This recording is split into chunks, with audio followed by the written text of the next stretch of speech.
Hey everybody, welcome to episode 57 of FoundersGyan and thanks for tuning in. This week we are interviewing Alekh, one of the founders of farmart.co, which is into peer-to-peer rentals of farming equipment. We also talk about the importance of market research before building your product in our deep dive section. Do check out the show notes over at foundersgyan.com/ep57 for links to all that we talk about on the show. Also, I'm very excited to announce that FoundersGyan is going to undergo a transformation on the interview shortly.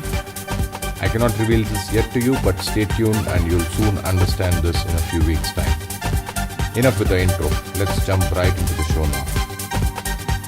Alekh, great to have you on the show. Alekh is one of the founders and CEO of farmart.co, which when I looked at it first seemed to be the Uber for farming equipment. Is that a fair elevator pitch for your company, Alekh? First of all, thank you for having me here. I've been following FoundersGyan for a while, so I think you're doing some cool stuff. Secondly, Thank you, Alekh. The core principle of Farmart is conceptualized around the sharing economy platform. So it's a fair judgment to say that we are in a short sentence. We are the Uber for farming equipment. Okay, great. Now we are going to be talking in depth about the importance of market research for product building later on in the show, and I'm very excited about that segment. Obviously, I'm excited about the rest of the interview as well. But I think the importance of market research kind of nicely ties in with the entire concept of farmart. So, if I am not mistaken, I think I read somewhere that your dad is a farmer, or you come from a farming background or something. Is that right? So actually, all three founders actually have a farming background. My father is actually a brigadier in the army, but my grandfather and other ancestors are all into farming.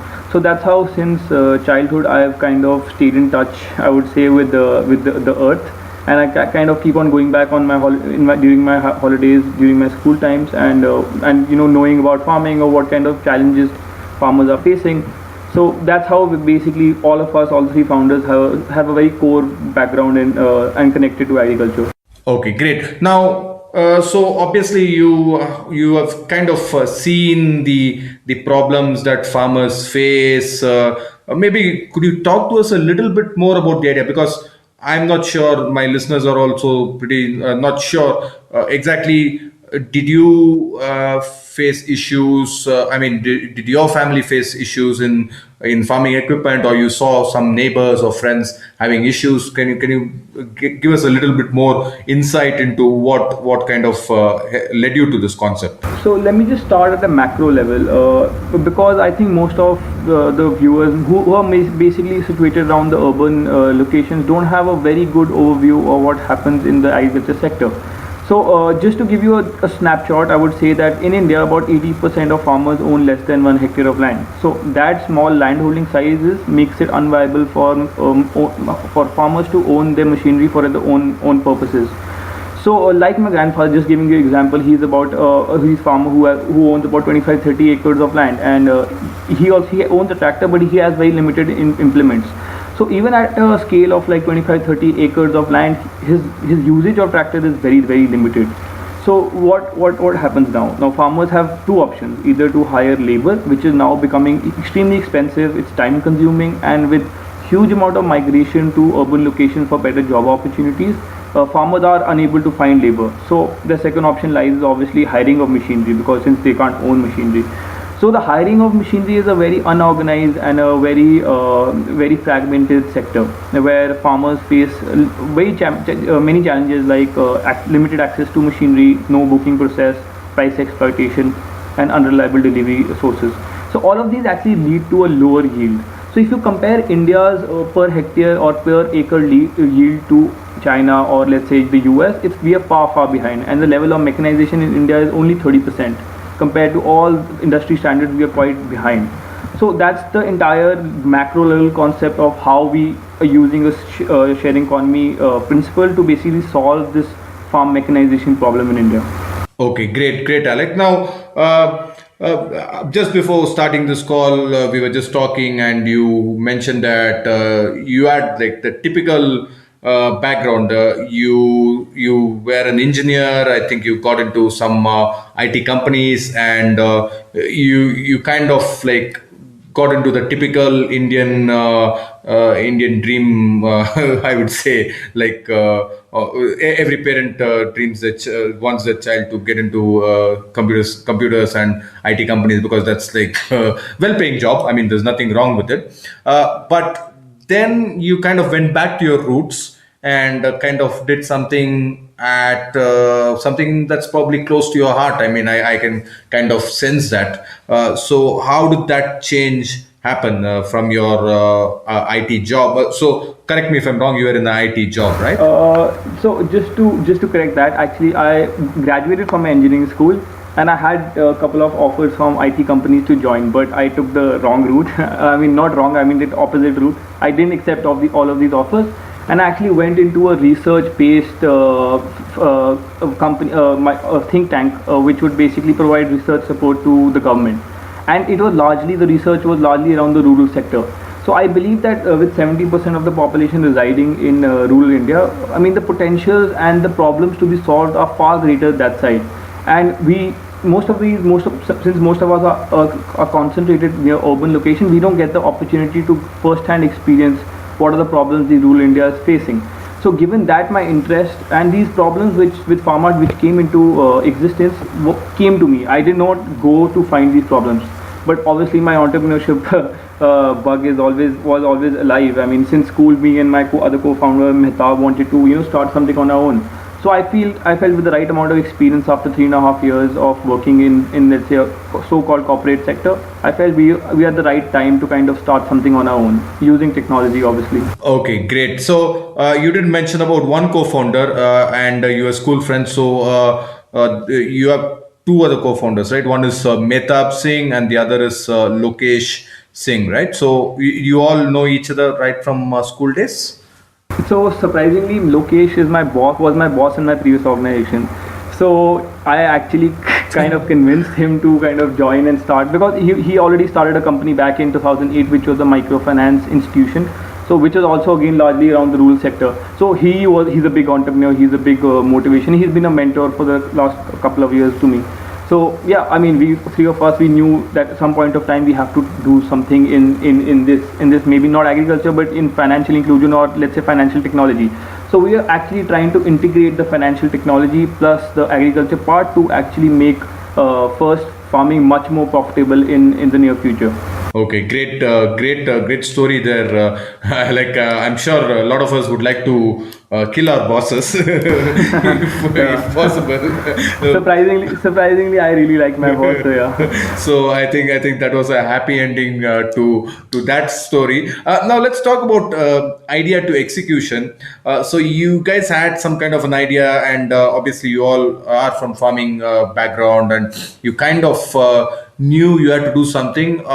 When did you solidify that the idea should be rental of farming equipment, and how did you go about executing it? Could you give us like a 20,000 feet overview of that?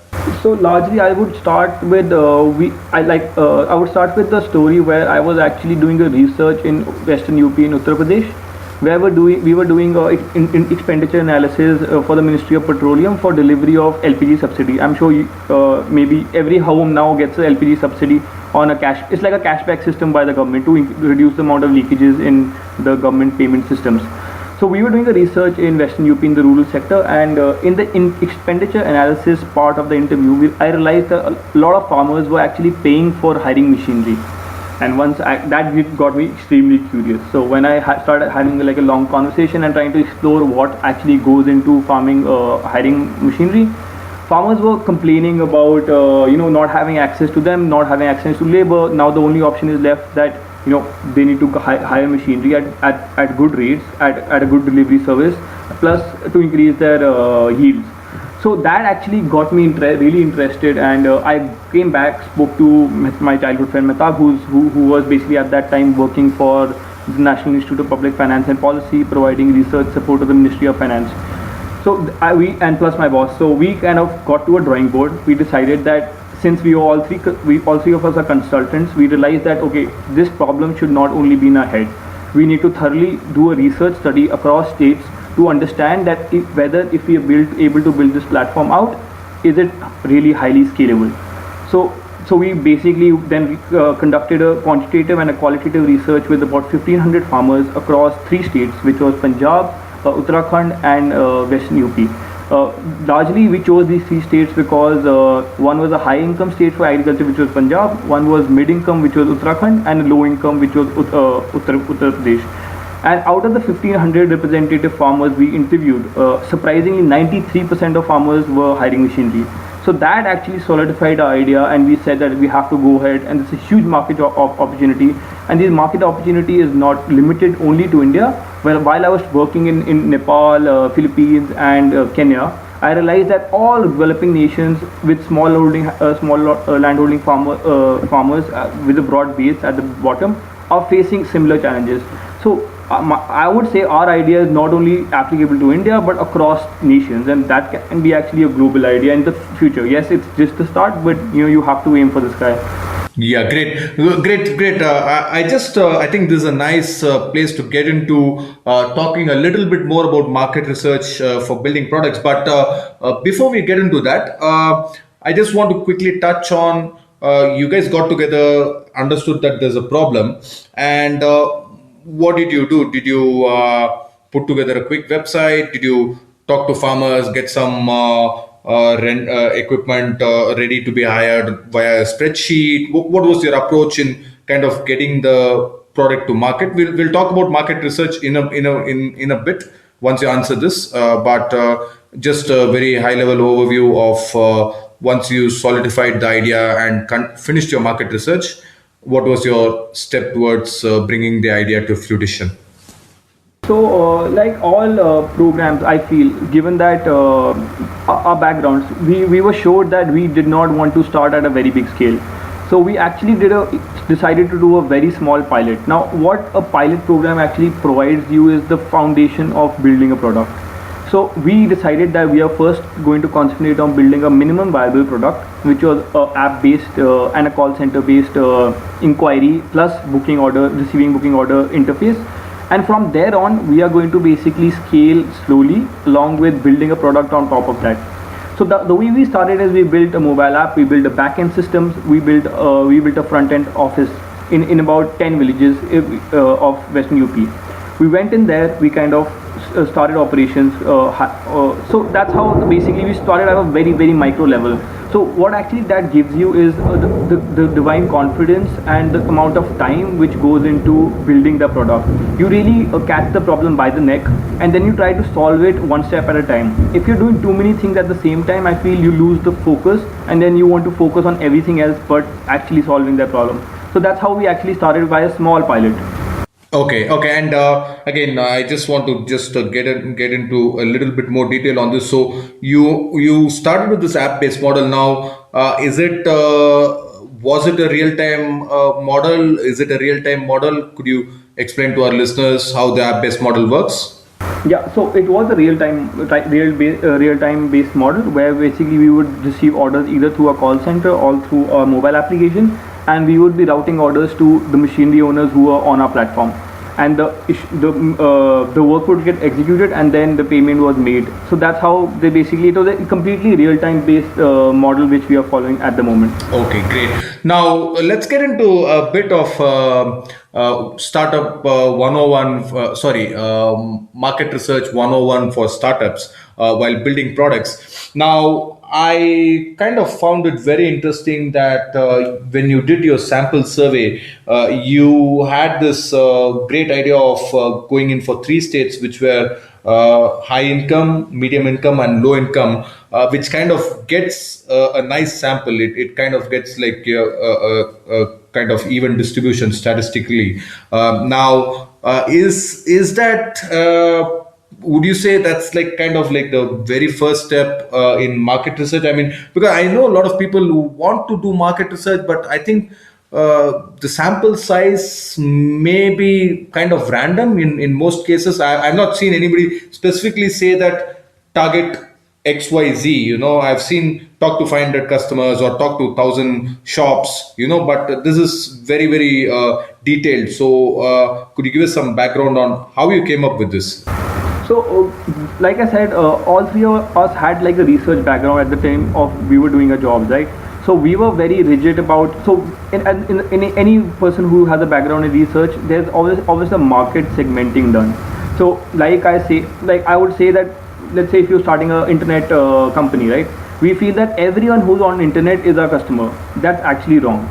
You need to segment your customers at a very minute level. You need to know what they want, what are the needs. Is the product you're building actually a need, or is it just a luxury they would like to have? They'll use it a couple of times and then stop. So that's extremely critical for knowing if your product is going to ever last over a year or 2 years or maybe a longer period of time. So market research, I feel, is the most critical thing you need to do before even starting a company. And at the time of inception of this company, we were so cold-hearted.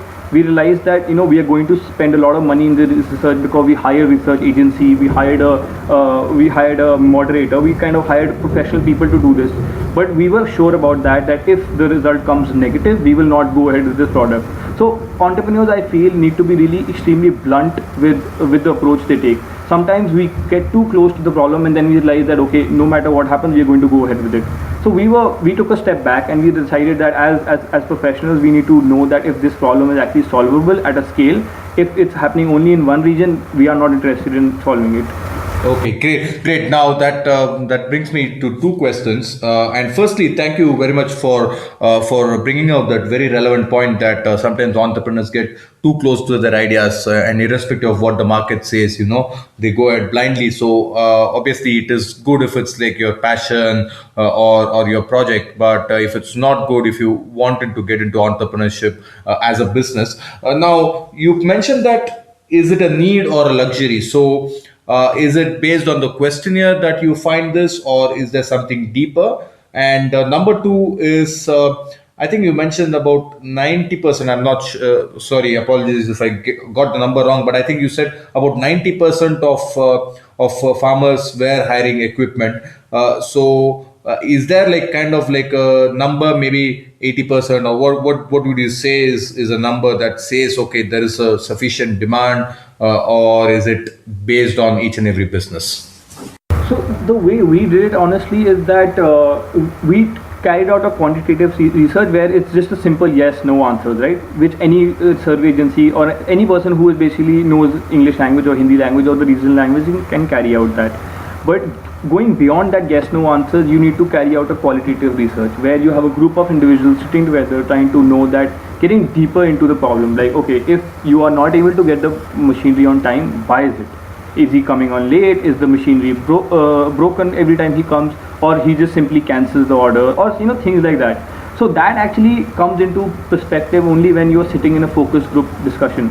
So I feel personally that most of these startups, since they are concentrated around urban locations, we don't access people. We don't have access to people at a very easy level. Like if you go into a village, you sit there at a tea stop for 5 minutes, you'll have a group of people around you, and that's what actually got us like really like consumer insights about building the product.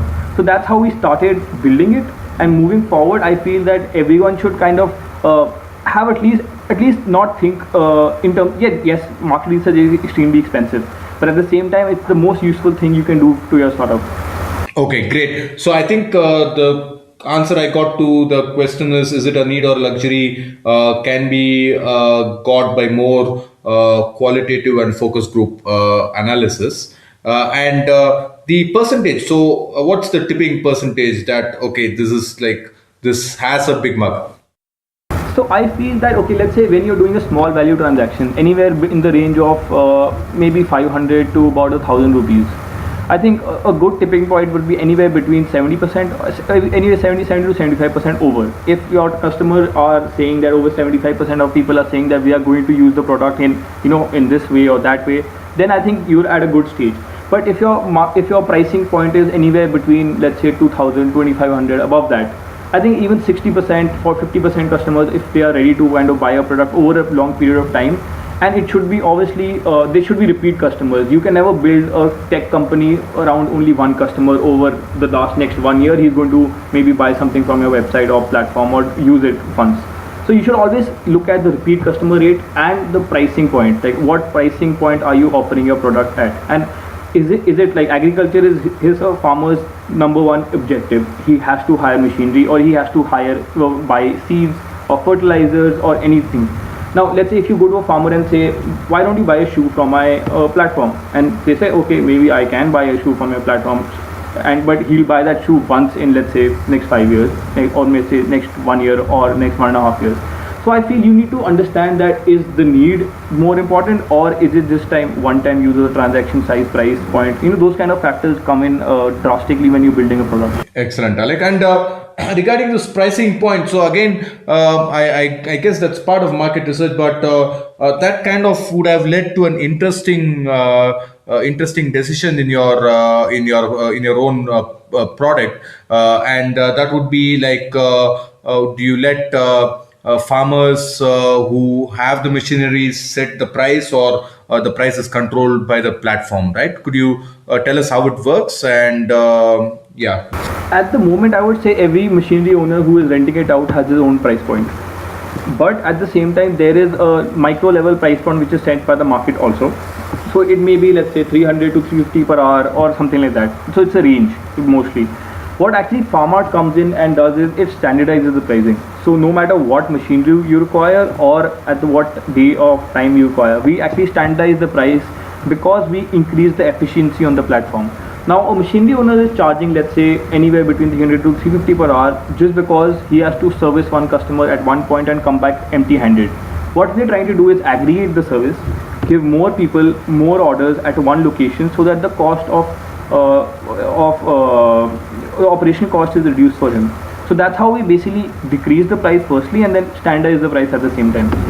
Okay, great. To close out this segment, I just want to hear from you, obviously, and you have had a lot of research. You have done a lot of research, on the rural sector and things like that. You come from a research background, and so I think you have some really great insights into market research, which unfortunately not many of the existing entrepreneurs may have.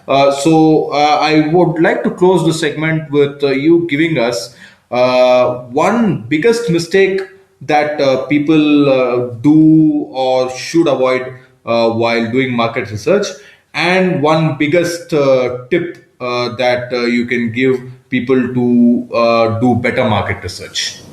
I would say, I'm not going to say what mistake people do, I would say what mistake sometimes I do.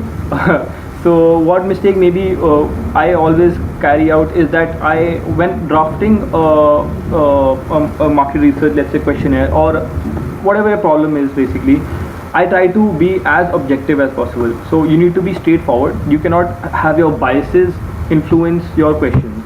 So that's my basically one tip I would say to any entrepreneur who's wanting to do a market research.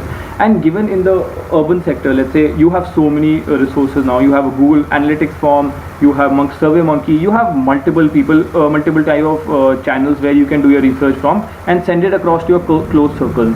I mean, that is one tip I feel a lot of people should follow it by heart and keep on sending it to the people, because people who are close to you might not always give the best answer. So send it across to the people's networks so that they actually give you honest feedback sometimes. So that really helps in basically building a very strong tech product if you are going into building a sustainable long-term company. Okay, great, Alek. Thank you so much for your valuable insights on market research. Now, let's talk about overcoming the classic catch-22 in any marketplace. You need both sellers and buyers, and you can't get them both at the same time. So, is it fair to assume that you first got the sellers before buyers, or how did you overcome that? We did get first the sellers before we got the buyers, because so you need to increase the liquidity onto the market. So for that, to increasing liquidity, if a customer order comes in, you have to have liquidity. So that's how we went into solving the problem. First we got a couple of sellers, not all, So what we did is we selected. We went behind the people who we think would basically suit our platform more than the others. And then when these sellers saw other people doing well, when the buyers started coming in and they saw the sellers were making money, then automatically this ripple effect or the network effect comes into being, and sellers start enrolling onto your platform. So you need to start somewhere at a small scale where you know that you can give ample amount of orders to everyone, and then you basically scale your product from there. If you like this show, do follow us on Facebook and Twitter. The link is www.facebook.com/FoundersGyan and twitter.com/FoundersGyan. Both these provide you daily tips and articles as well as resources to help and inspire your startup. There are multiple tips per day. Some examples of these tips would be articles on the latest startups, growth hacking tips, how do you build team for startups, how to get funding, etc. So don't forget facebook.com/FoundersGyan and twitter.com/FoundersGyan. Okay, and how do you get these first few sellers? Is it through some contacts, or you just tell them, okay, just come onto our platform, we have nothing to lose, we are going to get the buyers. How did you guys manage that? Unfortunately, we had to go door to door to kind of convince and kind of that's the hard part of sometimes being an entrepreneur. You have to sell yourself, and that's what we were trying to do. And it's a hit and miss. So most of the time, if you get a hit because you were convicted and people see the passion in your eyes, and for them it's a business opportunity, right? So they need to get more money onto the platform for themselves. So it wasn't the hardest task to do. So they were convinced quite easily. In fact, out of the 20 people I spoke to in the first 1 week, I remember 19 of them were ready to be on a platform. So so when you are talking, you're talking sense. They also know their problems. They are what they are facing. So they relate to you at a good level. So in the first few talks, you will realize that what sells and what does not sell. Yeah. I think that's also a great indicator of how strong and good your market research was, and how strong your gut feeling about the whole problem is. Because if 19 out of 20 sellers are ready to come on your platform, that means you're onto something that gives you the confidence. Now, what about challenges around? I've used the term here, geofencing. I'm not sure if that's the right term, but what I'm trying to say is that the challenge is that your sellers are restricted by geographical locations, right? I mean, there's only certain amount of distance that they can hire their equipment out to. So, how big is this challenge, and are there any plans that you have to kind of overcome this if it's a challenge in the first place? So yes, definitely it is a challenge, but it is a challenge, I would say, in a good way. So to keep a platform business, let's say Uber, let's take the example of Uber. So if you are, let's say, booking a machine Uber at your place in Bangalore, so do you think that maybe if you live in Kormangla and you book a Uber and the Uber is standing right at 100 feet road, how much time is that going to take to reach you? A lot of time, right? You would have already reached your location by that time. So you have to have a hyper-local business to be successful on like Uber or same on our platform.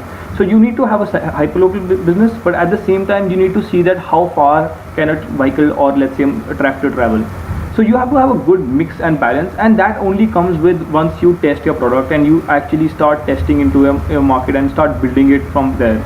So at the first go, you'll only learn. So that's exactly what we did. So we decided, okay, let's take an area of 5-10 kilometers, and then we went into 20-kilometer radius, now 30. So you just keep on building it on top of that. So when you'll realize that it's a tipping point. Beyond this, you can't operate your machinery. So that comes with, I would say, as you start building out a product and start testing different things. Right. And do you think this can kind of be more than 30 kilometers or whatever? I mean, it could be depending on number of days the machine is hired, right? If it's hired for a longer time, the seller could afford to send it, right? The beauty of India is that, within districts also, across regions, there is a change in seasonality of cropping cycles. So one cropping cycle may be 15 minutes earlier, or next cropping cycle might be 15 days later, and another cropping cycle must be 15 days ahead of that. And different people grow different crops. So we would actually look at a large scale macro level platform where we would be able to give out orders to people in different locations in order to gain more business. It's all about making making value for each and every stakeholder on the platform, whether it's a machinery owner or it's a farmer. For us, getting machinery on the doorstep of a farmer is a value addition to him. Getting more business for a machinery owner is a value addition to them, and getting more business onto the platform is a value addition to us. So we need to kind of navigate and get the best for everyone, all parties onto the platform. That's how we basically look at it as a long-term perspective. Okay, great. Now, could you share us some numbers around, say, number of customers or number of equipment, or what's your main measuring scale? Is it number of equipment hired or revenue from the hiring? How do you track your growth, and is it possible to share some numbers? Surprisingly, the best metric which me and our co-founders find is the number of repeat customers on our platform, because we feel that is the biggest measure of how well you are doing, how well are you servicing your customer. So our number one metric always is by measured is the number of repeat customers on our platform, and till now we've been able to achieve about 57% repeat customers, which is quite high compared to most of the people, most platform businesses. But at the same time, we are at a small scale. We need to to keep this momentum up when we scale up operations. So yeah, that's the number one metric. Okay, great. And what is the best advice you have read, heard, listened, watched? I mean, there's so many ways to get information these days, and that you try to follow in your life and life and or business. So one of the advice which I really follow close to my heart is that start small and aim for the sky. So Rome wasn't built in a day, right? Right. So I feel most of the startups, right from the beginning, in the entire community, I've kind of heard over time, like most of the startups kind of start running before even they can walk. So I feel that from the community only, this is the feedback I always got from even the entrepreneurship community, that always start small and kind of grow at a good pace, because startup is all about growth. But at the same time, the growth where you can handle the growth and just not suddenly blow up the entire thing and kind of do a lot of things together. So I feel that you need to really start small. So you need to prepare, test, take feedback, improve, and then repeat the entire process again. That's how you basically build value for everyone on the platform, or for all the customers or all the suppliers you have on your as a business. Okay, great advice there, Alek. And can you tell us about your worst entrepreneurial moment and the lessons you learned from it? So worst entrepreneurial moment. So I think yeah, moving out of a secure job, like a very secure salary, and kind of not having a fixed kind of income for the last, I would say, 8-9 months, is obviously a very hard thing to do. You need to kind of reduce all your expenditure, which are wasteful expenditure. But that's at the same time enriching. But it is hard. You can't always do whatever you feel like doing. So I feel, but that's the leap of faith. And the sacrifice you always got to make. So yeah, that was one of the challenges I faced. Prior to that, I don't think I really enjoyed the kind of journey, and with my co-founder and my friends, it's been great. So except that, I feel it's not that hard. So financially, it takes a hard toll on, let's say, your wallet. But except that, I feel it's all in the game. So you kind of enjoy this entire journey. Okay, and how old is Pharmart now, from inception to till date? It's about my 1 year and 1 month old now. 1 year. Okay, so congrats on touching the Yeah. 1 year mark. Yeah. Now, if you had to do it all over again, what would you do different than of course, we all know that hindsight is 2020 and you learn as you go along. But given that knowledge now, is there something you would do drastically different if you started today? Yeah, I think I would approach a few more mentors. I think that really helps you kind of get good direction. So I think mentorship in India is maybe a little, I would say, not that developed, because I have a couple of cousins, and I have a lot of people working in the Silicon Valley at the same time. A lot of my cousins, they always tell me how this process, that even if they have an idea, they can walk up to anyone, pitch their idea, and then get mentorship along with maybe funding. But at the same time, mentoring in India is a very nascent stage. People really don't give or dedicate that much time into, or don't maybe believe in it, I feel. But for me, I think getting a couple of more mentors, starting right before I started out, I think would have really helped us even catalysts are even growth even at a faster rate. Yeah. Okay. Okay. Excellent. Excellent. That's great to hear. Now, are there any books or resources that you would like to recommend to our listeners? So I don't read a lot, but I do read whenever I get time. But some of the books I definitely recommend is that Hard Things About Hard Things by Ben Horowitz. Another one is Zero to One by Peter Thiel, and another one of my favorites is called Platform Scale by Sangeet Paul Chaudhary.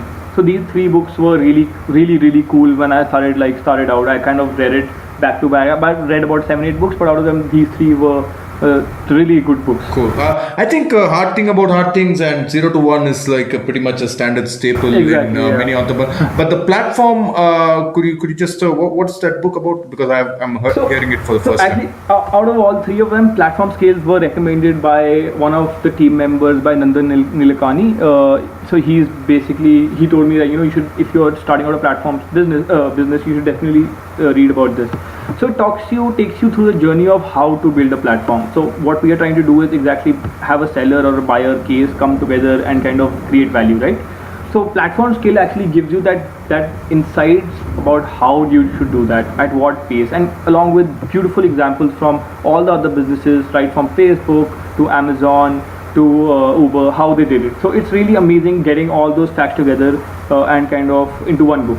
Okay, great. We will. I'll link that up on the show notes, and I will definitely check that also. I think it's quite and the point is, interesting. it's only available on Amazon. I think Amazon store, so that's why a lot of it's not a hard copy. So that's why a lot of people, I guess, miss out on reading this book. But it's a beautiful book. Okay, okay, great. And um, what is the one thing that you're most grateful for in your entrepreneurial journey so far?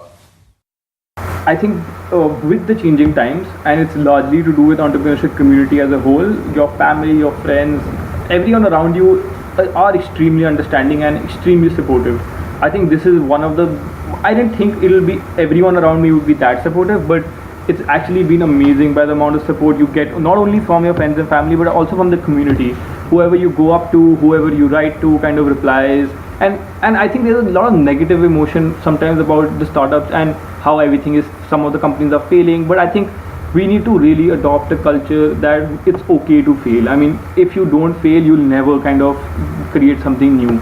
So taking back from some of the friends, friends who moved out of the US, or basically one of my cousins couple of my cousins who are working in the Silicon Valley, they always tell me one thing, that you always have to try. So that entire culture needs to be more open. It is coming in. I mean, the entrepreneurship community is extremely open about that now, but I feel more from the society end that really needs to ramp up.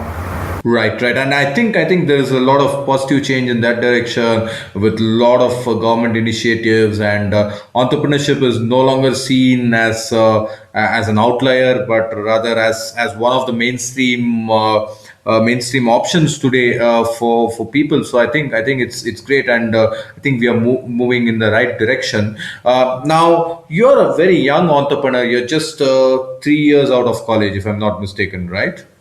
Yeah, four.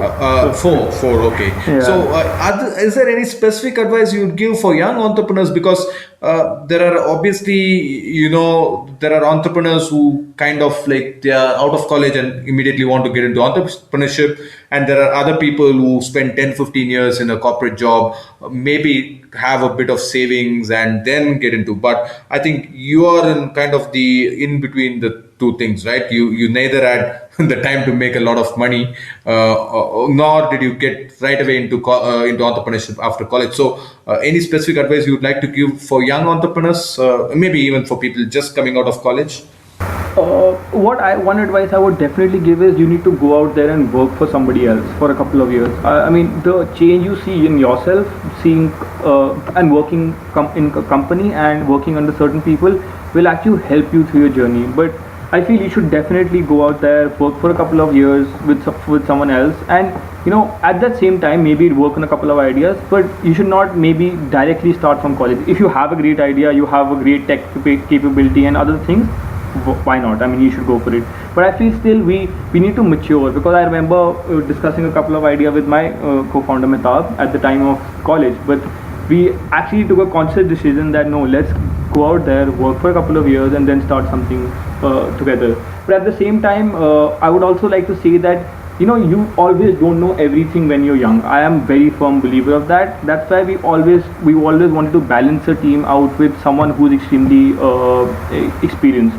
So Lokesh actually, as a third co-founder, brings in that. He's already done started a couple of companies, worked for big companies, and now he's ready to join us. So that actually helps you build a very, very strong team. So whenever we feel that some things, as you may take immature decisions, but at the same time that experience comes into hand and kind of tells us no, this is not how it should be done because of XYZ reason.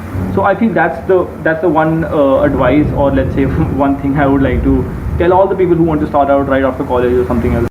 Okay, great. Now, I just have one final question, but before we move on to that, how can our listeners get in touch with you? Obviously, I'll be linking up your website, farmart.co. They can check out, but I think a lot of our listeners are from the urban areas. There isn't much reach in rural areas for these kind of mediums. So, how can they get in touch with you? Are you active on LinkedIn, Twitter, email, Facebook? Yeah, I'm available on LinkedIn, Alekh Sanghera.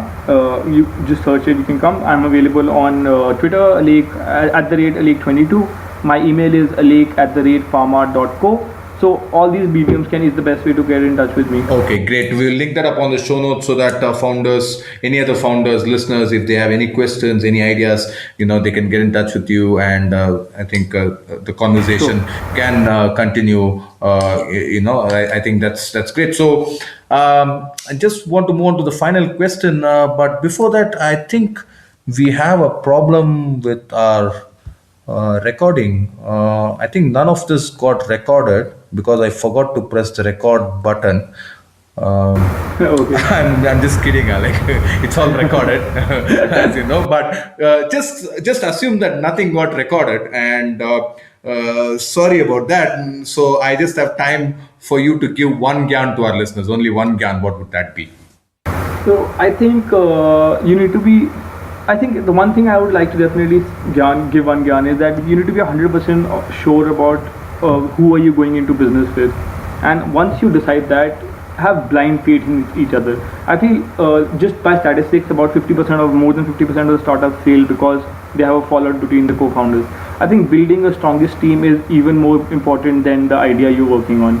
So people who have different attributes, different specialities, brings holistic value to the company, and that actually helps you build extremely sustainable, extremely growth-centric company. So that's one of the biggest gyans I'd like to give anyone out there. Thank you so much, Alekh. That was great gem of wisdom. And believe it or not, I was reading some article, I think I was reading some article which mentioned that one of the top causes of businesses are failing up because of co-founder issues. So I think it's great that you brought that same thing up again. So thank you so very much for your time. It was great talking to you. So much knowledge and so much wisdom. I'm so happy that you are ready to share this with our listeners. And I wish you continued luck, success with your Farmart.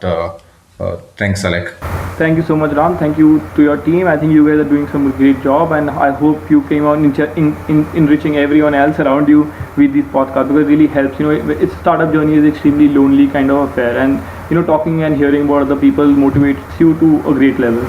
There you have it, folks. Another startup and its founder. I hope you got inspired by what you heard. Do check out foundersgyan.com/EP57 for all the show notes. I'll see you all next week with yet another startup and its founder. In the meantime, I hope you got inspired and take action on your own startup today. Good luck and have a great rest of the week ahead.